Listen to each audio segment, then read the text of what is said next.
تہذیب اور میرٹل کی تہذیب سے لے کر جو انڈس کی تہذیب ہے، ہر جگہ کہیں نہ کہیں ایسے آثار ملتے ہیں براوی زبان سے ہے.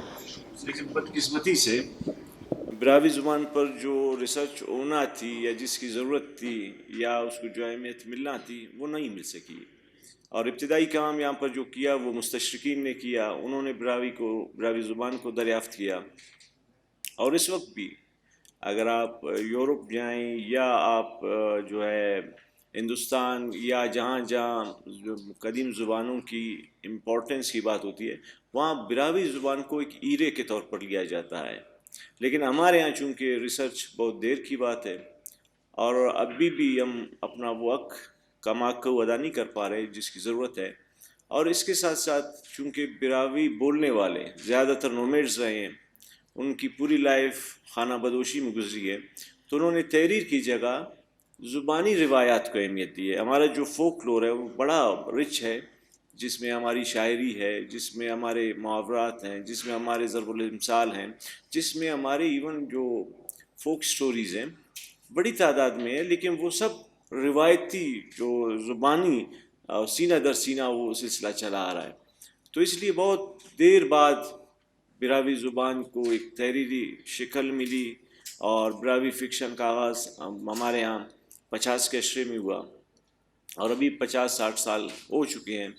لیکن یہاں بہت سارے پرابلمز ہیں جو براوی فکشن کو آگے بڑھنے میں معاون ثابت نہیں ہو رہی ہیں. تو اس حوالے سے سب سے پہلے ہم ڈاکٹر طاہر ریحانی صاحب سے بات کرنا چاہیں گے کہ کہانی کی امپورٹنس. فرض کریں آج کی دنیا انفارمیشن ٹیکنالوجی کی دنیا ہے، آج کی دنیا ترقی کی دنیا ہے، آج کی دنیا سائنس کی دنیا ہے. سوال یہ پیدا ہوتا ہے کہ ہم لٹریچر کیوں پڑھیں یا کہانی کیوں پڑھیں، یا کہانی کا جو تعلق ہے انسان کو جو جنگل کی تہذیب سے لے کر آج تک وہ سلسلہ کیوں نہیں ٹوٹا. تو اس حوالے سے میں ملتمس ہوں ڈاکٹر طاہر ریحانی صاحب سے کہ وہ کہانی کی اہمیت اور پھر براوی فکشن کو جو درپیش مسائل ہیں ان پر ذرا سی گفتگو کریں. جی پہلے تو اس خوبصورت ماحول میں پتہ نہیں ہے، مجھے تو پتہ نہیں تھا کہ یہاں اتنا اچھا ماحول، اتنے اچھے لوگ اور اتنے انٹرسٹڈ کلاس ہوگی. بیوٹم کو اپریشیٹ کرنا چاہیے. اس فرسٹ ٹائم کہ میں مطلب یہاں آیا ہوں جو ایک علمی درسگاہ کا یا کردار ساز ادارے کا رول ہو سکتا ہے. مجھے یہاں بڑی خوبصورتی سے نظر آیا. یہ لوگ، ان کے چہرے، ان کے ایکسپریشنز، ان کی دلچسپی اچھا لگا. اب ہم تھوڑا سا میرا انداز تھوڑا سا مختلف ہے. عموماً یہ ہوتا ہے کہ لوگ لیکچر اسٹائل کو شاید ایک روایتی طریقے سے پسند کرتے ہیں. مجھے وہ طریقہ بہت زیادہ اچھا نہیں لگتا. میرے لیے کمیونیکیٹ کرنا اس طرح زیادہ آسان ہوتا ہے کہ سوال کیے جائیں اور تب ہماری بات آگے چل سکتی ہے. صرف میں اتنا کہوں گا کہ منظور نے کہا کہ اب اس الیکٹرانک دور میں کہانی کوئی کیوں پڑھے گا. پھر سوال یہ پیدا ہوگا کہ اس الیکٹرانک دور میں کسی کو خوابوں کی ضرورت کیوں ہے، کیوں خواب دیکھے گا، کیوں وہ سوئے گا. اور سائنٹیفکلی ایسے بہت سے پروسیجرز آ چکے ہیں کہ آپ کنٹینیوسلی جاگ کر وہ زندگی ضائع کر سکتے ہیں. خواب وہ بریک ہے جو آپ کو ریفریش کر دیتا ہے.